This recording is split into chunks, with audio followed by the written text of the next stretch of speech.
This is Our Place, Our Time. On this edition, we'll have a progress report on a new art center for Virginia Beach. We'll honor a first citizen of music in Hampton Roads, and Walter Noona will play the piano.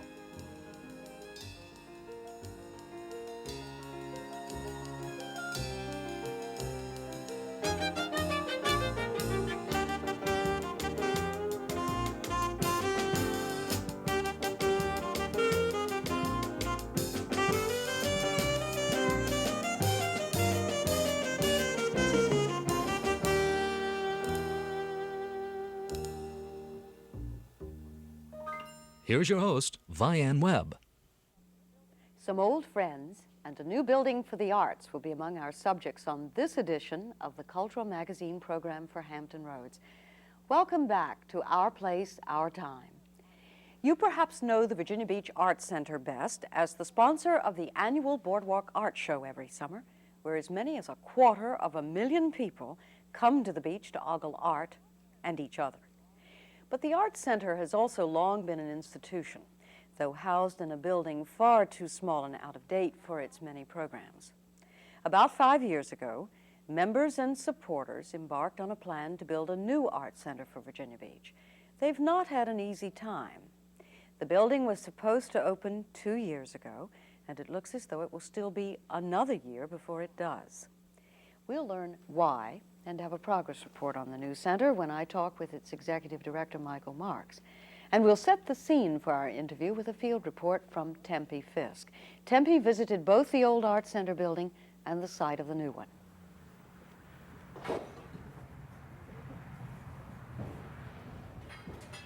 It's had a proud history, this weather-beaten building at the corner of 18th and Arctic Avenues in Virginia Beach.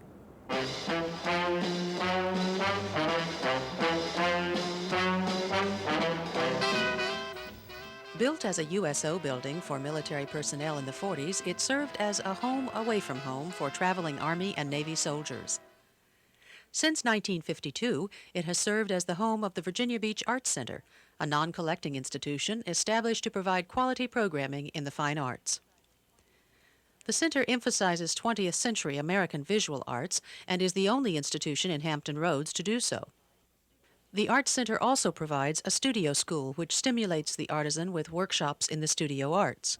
It's been a lot of fun to be able to show here, to show with local artists and people from lots of other countries and other areas around the United States. We have a lot of fun showing here. We can do anything we want and show whimsical work as well as really serious art. Its hands-on philosophy gives the student an opportunity to work in a variety of classes, including, among others, the art of making pottery. In addition to the Youth Art Saturdays and art camps held to provide art education for children ages 7 to 12, the center also stages ambitious arts events, the most notable being the Boardwalk Art Show held in June every year. To accomplish the ambitious goals of the Arts Center requires more than just the dedication and perseverance of a staff and interested artisans. It requires space, and that's something of a premium for the Arts Center.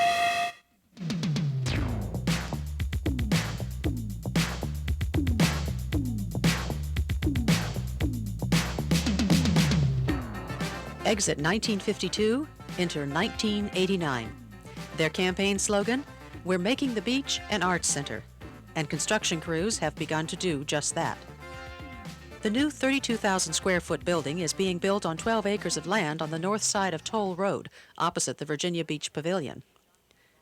Architect E. Verner Johnson of Boston is responsible for the design, which will house an outdoor sculpture garden, an exhibition gallery, an auditorium, lecture hall, 6 classrooms, an interior courtyard, and administrative offices and support areas. Peter Coe, president of the Virginia Beach Arts Center Board of Trustees, is confident all the proper mechanisms have been put into place. We're going to be able to have exhibits that have never been shown here before that will complement and add to what other arts institutions are showing. The studio class program will be expanded, our lecture series, film series in the new auditorium. We're going to be able to offer so much to this whole community. The major push for a new home began 9 years ago, and the realization of that dream will take place next spring. when Michael Marks and his staff occupy the new facility of the Virginia Beach Arts Center. Virginia Beach will indeed have a new arts center, and one of the people the city will have to thank for it will be Michael Marks, the center's executive director. Michael, the fight for the new center has been a difficult one. We all know that. And one of the things we wanted to do on the program today was to have you bring us up to date on where you stand in your capital campaign and your new building. Well, it has not been easy. I'm happy to report that we feel fairly good about what has happened in the past 2.5 years. Capital campaign was started probably 5 years ago. It evolved as a decision through the Board of Trustees to bring our facilities up to the standard that the Virginia Beach area and the entire Hampton Roads area should expect of an arts center. We've gotten caught in the middle of several campaigns, major campaigns, the Marine Science, the Chrysler Museum, the medical school. So we've been kicked about a little bit, but we have survived, and we're right on the edge of attaining our goal of $7.5 million, which should put us in a fairly comfortable position for opening up a new building. You had commented earlier how generous this community was, and we were sort of ticking off the organizations, all of whom had come for capital funding, I think, during the past 3 to 5 years, and it has been a generous community. There does come a time when even those generous corporate contributions and individual contributions have to wait to be put aside until they are those that are already committed are fulfilled.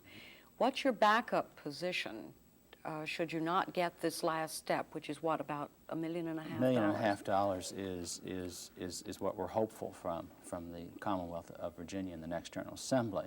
I believe traditionally most folks who've gone out into the community for a capital campaign have basically gone to the same people, the same corporations. There are quite a few other individuals out there who are willing and capable of giving, perhaps not to the degree that a Norfolk Southern or a Sovereign Bank can give, but still their contribution is extremely important to us. We do plan to research those folks and go out and talk to them.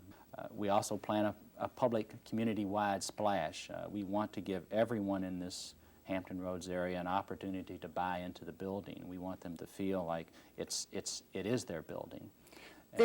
Talk about that building a bit. There are two things I wanted to talk about within the time we have. One is the beauty of that building, the architect and the design of it, because you really stirred up my curiosity about it, and I think the viewers would like to know about that. And then secondly, how your artistic programs might change in any way or be enhanced once that building is in place. I think we all know you best for the Boardwalk Art Show, of course, which is a huge success, drawing, what, about 500,000 people a year? Yes. Our building, which is presently under construction and about 65% complete, we are quite proud of the design. It was designed by an architect out of Boston who is internationally known for museum and art center design work, E. Werner Johnson. He designed the Virginia Marine Science Building. The building itself should set the stage for what's going on inside the building. Lots of things are going to be going on inside the building. We are primarily focused on 20th century American art. We'll have an exhibition space of some 6,000 square feet. But you're not a collecting we are museum, not collecting institution. in essence, though. Yes, ma'am. Yeah. We will put on a variety of traveling shows. We will organize a lot of our own shows. We will focus again on the 20th century American artist, both living and dead. We will entertain opportunities for artwork from other periods. Our educational program is also very important to us, and we teach a variety of art classes presently in our old facility. We offered something like 120 different classes last year, and over 1,000 people participated, and this is in a building that is extremely limited. Obviously, in our new building, it's being designed with 6 classrooms. It's being designed with a printmaking studio, a dark room, a ceramic studio, and what have you. So our opportunities to enhance our educational programming as far as studio arts go is just limitless. We'll be able to further develop our educational programming for young folks, which we are extremely interested in making sure that these children are given an opportunity to learn at an early age about art and the type of effect it can have on their life. You're also building an auditorium as well, which will enhance that whole program. Again, that's entirely a new world for us. We don't have an auditorium right now. It's 264 seats. It will be the site for a film festival. We'll do lectures from there, slide presentations. We'll do small musical ensembles there, readings, what have you. It's just the opportunities for our programming will quadruple easily. I had read something about you that said that when the new building was built that you were going to stay as executive director. Certainly your background is interesting, so I ask you two questions. Since you have graduate studies in urban studies, I think you told me, we were talking about what you were going into healthcare, right. And we decided that the arts were premier healthcare. Certainly. Was there some talk or some thought on your part that you might leave? And are you very happy making business decisions in the arts? I'm very comfortable with it. My background is a nonprofit group. Certainly the arts is a nonprofit organization. I look at this as more than a job. I feel very pleased and happy to be a part of bringing an extra bit of quality of life to the community. Our funding problems won't cease once we get into the new building. They are going to be continual.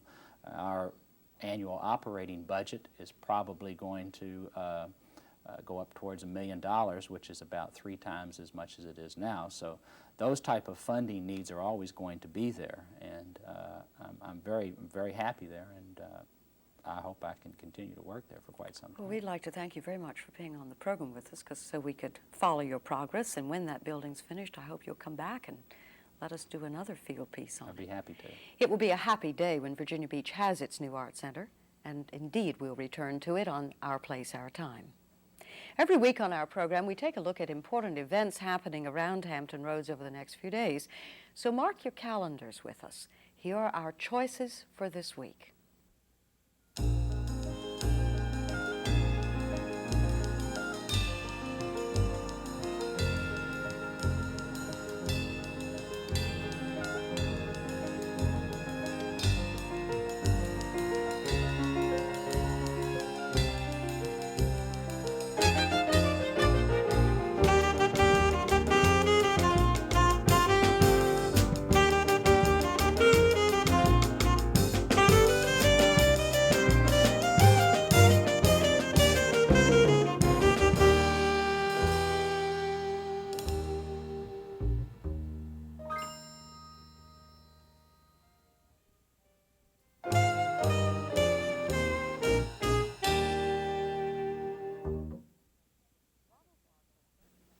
Ronald Marshall first played in the predecessor orchestra to the Virginia Symphony in 1939.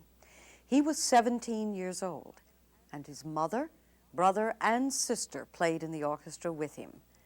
Ronald and his sister Dora went on to found the Feldman String Quartet, to play in every major orchestra in Hampton Roads, and to teach string playing to hundreds of admiring and grateful students. Last month, Ronald Marshall, after a series of eye operations which he feels prevent him from playing as well as he should, resigned from the Virginia Symphony. Our Tim Morton talked with Ronald and with people who have played alongside the musician and been touched by him. Lean.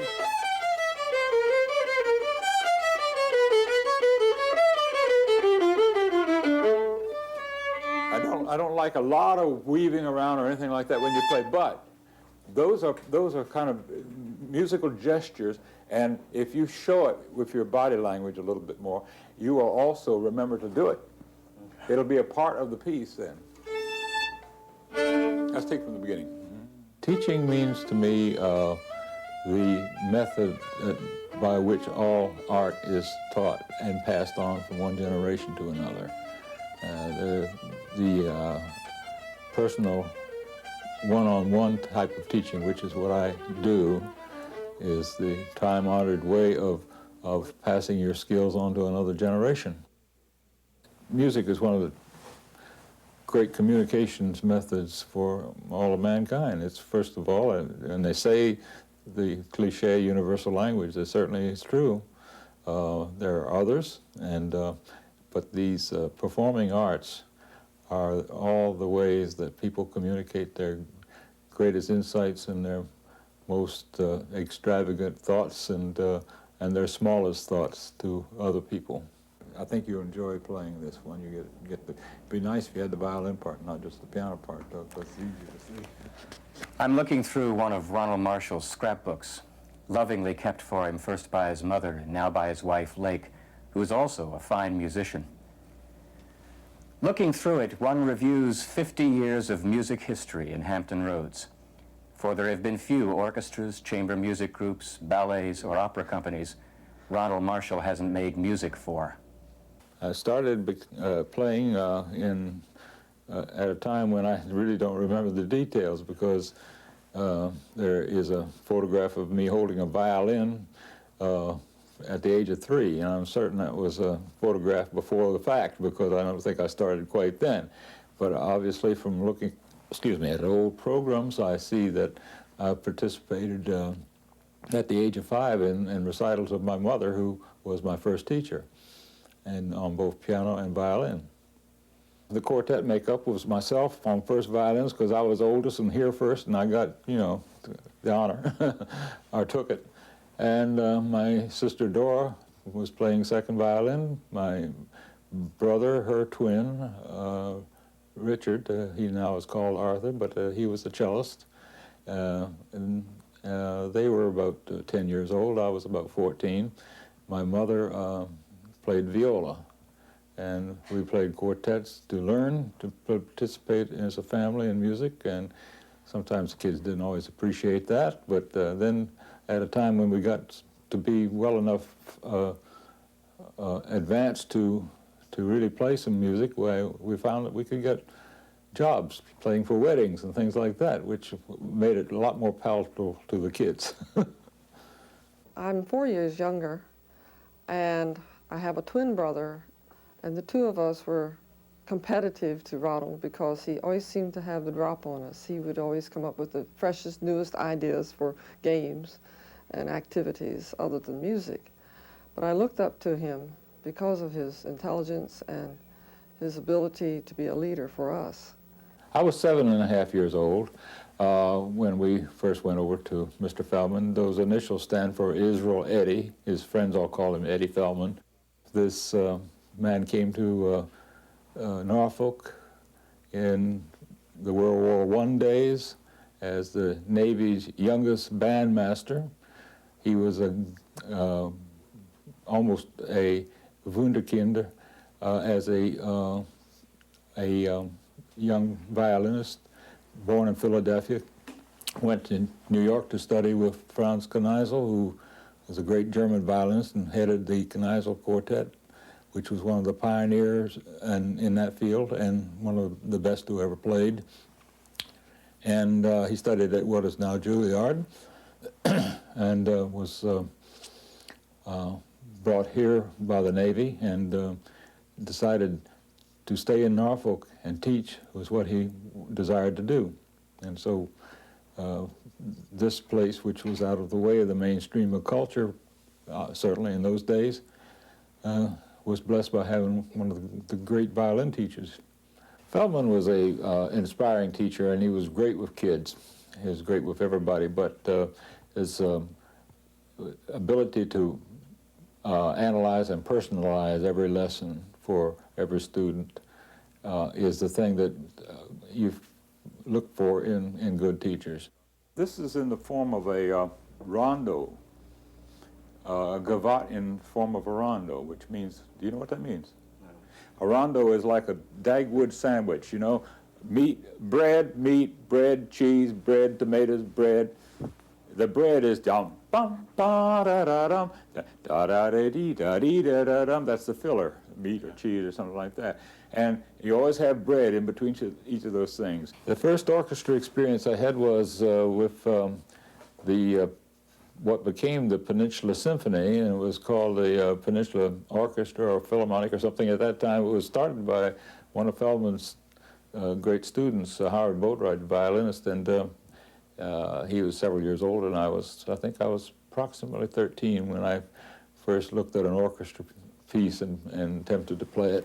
The orchestra existed in that fashion, and I eventually became concertmaster of it, still in my teens. Then later I had some teenage experience playing in the Norfolk Symphony. We played several times together in the Center Theater as soloists, but the first time was in 1948, and we performed the Mozart Symphony Concertante for violin and viola. To me, it was the beginning of an artistic career, which I hoped would engender more performances with my brother, and it did. The second time we performed as soloists, we repeated that work, and that was another culmination of many years of playing together in quartet, orchestra, and in private recitals. Ronald Marshall has adorned music in Hampton Roads in so many ways. After the war, conductor Carrie McMurrin chose him to be the concertmaster of the newly organized Peninsula Symphony. The headline didn't exaggerate. His playing touched the life of Queen Elizabeth and Prince Philip when they visited Williamsburg. The Chamber Music Society was named for Mr. Feldman, who coached the players in the early years. The Feldman String Quartet was really the first professional chamber music ensemble to reside in Hampton Roads. For Ronald Marshall, playing chamber music has always been his first love. To me, chamber music is the most perfect form of music, and I think that the great composers put some of their best efforts into writing of chamber music. It was the most difficult for them because it was the most transparent. Anything that was a little bit easy to do and done because it was easy to do, the composers had to shun that because they would be exposed, just as the players are exposed in chamber music, because by definition it means one player on each part.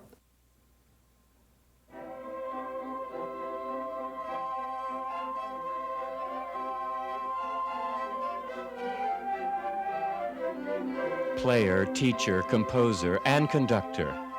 Over the past 40 years, there's hardly been a string student in Hampton Roads who hasn't studied with or played under Marshall's direction. 28 years ago, he started the Peninsula Youth Orchestra. And now, after leaving and starting youth orchestras elsewhere, a Johnny Appleseed of music, he's come back to lead the Peninsula Young Players again.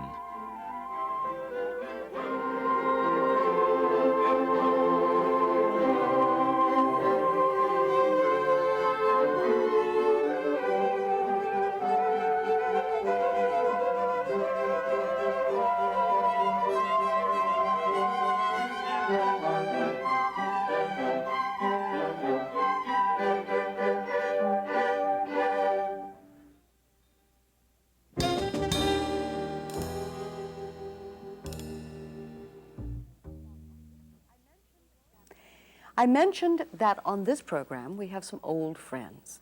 In Ronald Marshall's family scrapbook, there's a newspaper picture from about 30 years ago showing him playing with Walter Noona.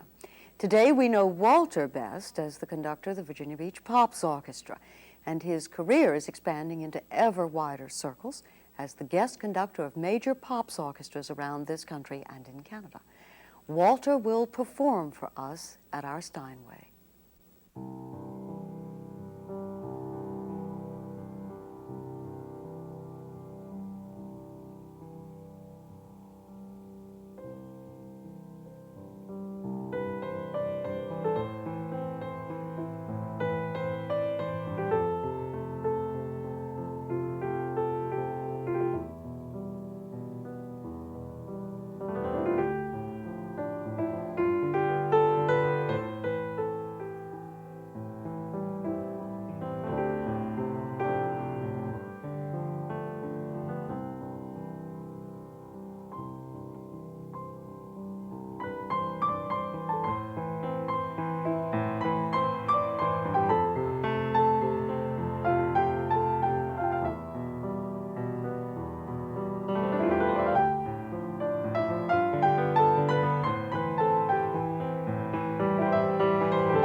hope you've enjoyed this program as much as I have, and I hope you'll join us on Our Place, Our Time next week, when we'll look ahead at the 40th annual renewal of the Colonial Williamsburg Antiques Forum and examine the making of the Hampton Road skyline.